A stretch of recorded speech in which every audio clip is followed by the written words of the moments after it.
মৌরি এটা কি করে করলো বলতো?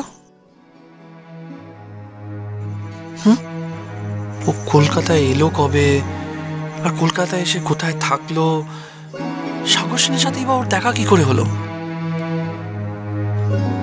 এই সব প্রশ্নগুলো না আমার মাথায় সারাক্ষণ ঘুরছে, জানিস রঞ্জনা।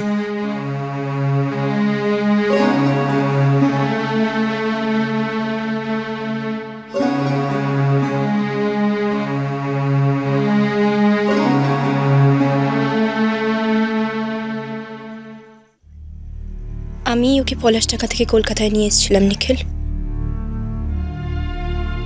কলকাতায় এসে অবধি মৌরি আমার সাথেই আমার রুম শেয়ার করেছে নিখিল।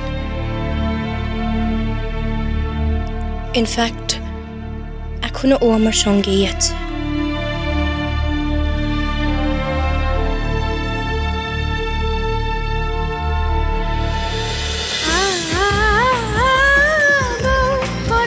বউ কথা কও সোম থেকে রবি প্রতিদিন দুপুর 12টায় স্টার জলসায়।